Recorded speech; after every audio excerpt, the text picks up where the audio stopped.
Tonight, hours before that major summit, the president's warning to Vladimir Putin. President Trump warning of severe consequences if Russia doesn't end the war in Ukraine. As world leaders meet, President Zelensky warning Putin is bluffing as Russia intensifies its assaults. Our Richard Engel on the ground in Ukraine tonight. Also, Chattanooga recovering from flash flooding, 3 feet of water drowning areas. Rescuers loading people into rafts in the dark as a man helped save a driver stuck in water up to his neck. Now the new round hitting the Northeast and the flood emergency in Alaska. Entertainer-in-chief President Trump taking over the Kennedy Center honors, announcing he's hosting and that he personally selected this year's honorees, including Kiss, Gloria Gaynor, and Sylvester Stallone. The rash of armored truck heists, robbers carrying AR-15s going directly for bags of cash. In one case, stealing more than $2 million. Are they all connected? We take you inside underground cartel tunnels, big enough to traffic drugs and people, the crackdown, and the exclusive video we obtained showing a possible human trafficking operation. The young aviator stranded in Antarctica after a flight into history ended in an icy detour. This is NBC Nightly News with Tom Llamas. And good evening. Tonight, the countdown is on for that high-stakes summit in Anchorage, Alaska, between President Trump and Russian leader Vladimir Putin. Ahead of talks to end the 3-year Russian invasion, Putin's army still pummeling Ukraine's front lines. President Trump joining a call today with European leaders and Ukrainian President Zelensky, who urged Trump not to be deceived by Putin or his demands.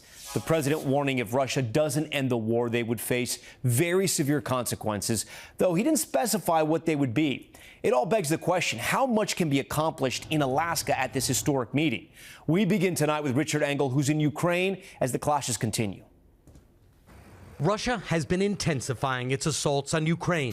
Ukrainians say it's an obvious and callous attempt by Russia to strengthen its hand before Friday's key summit between Presidents Trump and Putin in Alaska. Today, President Trump listened to Ukraine's President Volodymyr Zelensky and European allies, who told him what they hope will come out of the Alaska meeting and what they hope to avoid. On the call, Zelensky, along with the leaders of France, the UK, NATO, Italy, Poland, Finland, and others, said they advised President Trump not to make any sweeping peace deal with Putin that changes Ukraine's borders without Ukraine in the room. Zelensky was not invited to Alaska. How were your calls this morning with European leaders, and was it your call not to invite President Zelensky to your meeting with Putin? No, just the opposite. No. We had a very good call. He was on the call. President Zelensky was on the call. I would rate it a 10. President Trump said another meeting could follow Friday's summit with Putin and didn't rule out Zelensky joining that one. There's a very good chance that we're going to have a second meeting, which will be more productive than the first. Adding if Putin doesn't agree to end the war, there will be very severe consequences. After more than 3 years of fighting, Russia currently occupies about 20% of Ukraine. A peace deal could see Ukraine forced to surrender some or most of that territory. German Chancellor Friedrich Merz said Ukraine is willing to make territorial concessions. He didn't say where or how much. We want the negotiations to proceed in the right order. A ceasefire must come first, he said. President Zelensky remains deeply skeptical. He said he told President Trump today that Putin is bluffing, playing for time, and that he still wants to occupy all of Ukraine, even if he agrees to meet in the name of peace. Richard joins us tonight from Ukraine. You've been covering this war for 3.5 years now, Richard. What's the feeling there tonight? Well, there's a lot of apprehension on many levels. I mean, just look behind me. I'm in the city of Dnipro, which is a major city in central Ukraine. And the reason it's dark is not because there is a blackout. Every night, people here turn off the lights. And they do that in many cities all across Ukraine because of the constant Russian drone attacks. People here desperately want a ceasefire. They want it right now. But they don't want to see President Trump and Vladimir Putin carve off 20% of the country. Richard Engel back in Ukraine for us. Richard, we thank you. Now to the severe weather back here at home impacting millions across the country, with storms hammering cities and flash flooding putting parts of the southeast underwater and taking a deadly turn. We get details from Aaron Gilchrist. Tonight, punishing rain and deadly flooding for a second day in a row in parts of Tennessee and Georgia. Tennessee officials blaming severe flooding and saturated ground for 4 confirmed deaths, including a man in Chattanooga. Authorities say he was swept away by a swollen creek during Tuesday's storm. We did not expect, especially the gravity of what occurred, to hit us and then in such a short period of time. This incredible video capturing a man in neck-high water rescuing a woman from a submerged vehicle caught in flash flooding. Anderson Stout got stuck there too and captured the video. After it had happened, I kind of came to and I was like, wow, that was serious. That was scary. The Chattanooga area saw just over 6 inches of rain on Tuesday, marking its second wettest day ever. There were 25 to 30 cars that were broken down, not moving. Nobody was in it. I mean, it was surreal. Meanwhile, out west, wildfires still raging. Today, red flag warnings are in effect for 7 million, including people in Washington, Utah, and Colorado, as heat and winds pick up. And in Juneau, Alaska, residents are breathing a sigh of relief. The Mendenhall has crested, and it is starting to go down. The worst appears to be over in the capital city after record flooding related to the Mendenhall Glacier forced evacuations and school closures. Police say the barriers are holding with no significant water incidents. Back in northern Georgia, this week's powerful storms forcing nearly 100 people to evacuate their apartments, many by boat, leaving their lives turned upside down. You see, it's pretty bad. I mean, everything, it's total loss. And in the Northeast tonight, severe storms hammering cities with rain and forcing airport delays and cancellations. In the backyard? With that, Aaron Gilchrist joins us tonight from Chattanooga. And Aaron, the flood threat there isn't over just yet? You're absolutely right, Tom. And let me show you something. This is the Chickamauga Creek. This is one that is about 6 feet higher than it's supposed to be. We're told by folks that live here there is more rain possible for tonight. There is a flood warning in effect for this body of water, and there are thunderstorms in the forecast yet again tomorrow. Tom? Aaron Gilchrist for us. Aaron, thank you. Let's head to Washington. President Trump today announcing he's putting his stamp on another American cultural institution, the Kennedy Center Honors. The president says he'll host this year's event and handpick the honorees this year. Here's Gabe Gutierrez. What's going on over here? Already a near constant presence at wrestling matches and NFL games. Tonight, President Trump is expanding his role in American pop culture at the latest battleground of the culture war. We ended the woke political programming, and we're restoring the Kennedy Center as the premier venue for performing arts anywhere in the country. After naming himself chairman of the board earlier this year, President Trump is now declaring he'll lead the Kennedy Center's awards ceremony in December. I've been asked to host. I said, I'm the president of the United States. Are you fools asking me to do that? Sir, you'll get much higher ratings.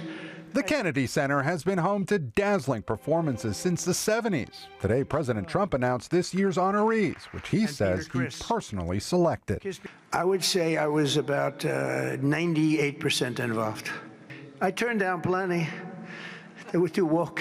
I had a couple of wokesters. The winners include rock legends Kiss, disco queen Gloria Gaynor, blockbuster action hero Sylvester Stallone. Sly is a pillar of the really American pop culture and one of the biggest names on the Hollywood Walk of Fame. In fact, the only one that's a bigger name on the Hollywood Walk of Fame, they say, is a guy named Donald Trump. The president also ordering a review of the Smithsonian's museum exhibitions, a White House letter stressing the iconic institution should ensure alignment with the president's directive to celebrate American exceptionalism and issue corrections where necessary. Critics say it amounts to rewriting history. It's downright Orwellian. It's something you'd see in an authoritarian regime. At the Kennedy Center tonight, portraits of the president, first lady, and vice president greet visitors as the commander-in-chief reshapes much more than politics. And in Congress, a Republican-sponsored bill proposes renaming the Kennedy Center after President Trump. Tom? All right, Gabe, we thank you. Police in Pennsylvania are looking for the pair wanted in an armored truck robbery. It happened in broad daylight in a shopping center, one of several recently in that area. Here's Aaron McLaughlin with that video. Tonight, a brazen robbery caught on camera. You see an armed Brinks truck parked outside a supermarket near Philadelphia. The driver, who police asked us to blur this video, is quickly followed by two armed men. They pointed their firearms at the driver, ordered the driver to turn over their handgun, and then took the 2 bags of money. I think it was about 15 seconds total, start to finish. You see the suspects make a run for it. One armed with an AR-15 style firearm. Police saying the duo got away with 2 bags of cash believed to be worth more than $700,000. Seconds before the robbery happened, you can see a bystander walking into the store. The risk of violence to all the bystanders was very, very high. But also how easy it was. Correct. Yeah, I mean, it was out in the open. There was really nothing to prevent that from occurring.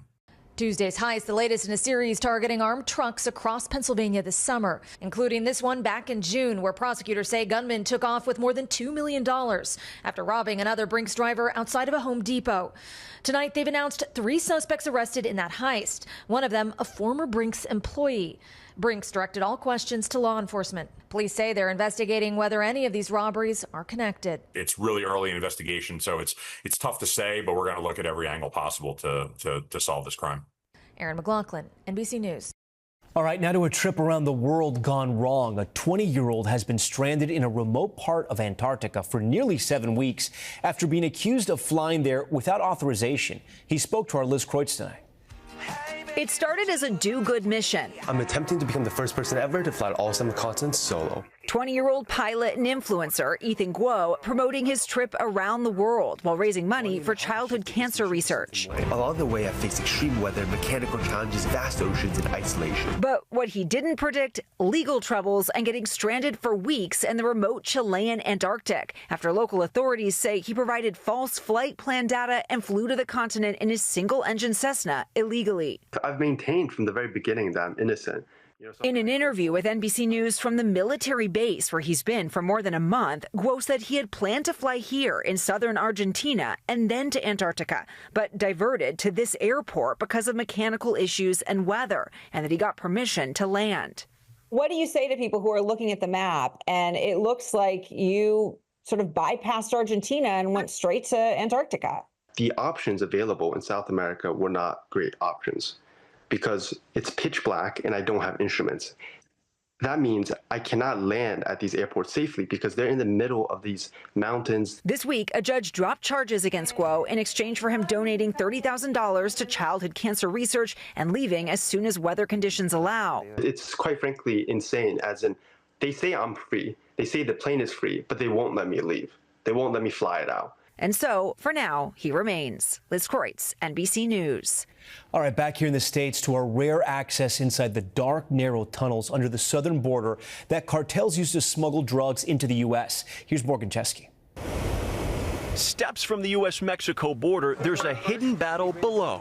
Coming down. We went underground with U.S. Customs and Border Protection for a closer look at how they say they're hitting cartels where it hurts. So we've made it about 20 feet down, but this is where this system really opens up, stretching back this way.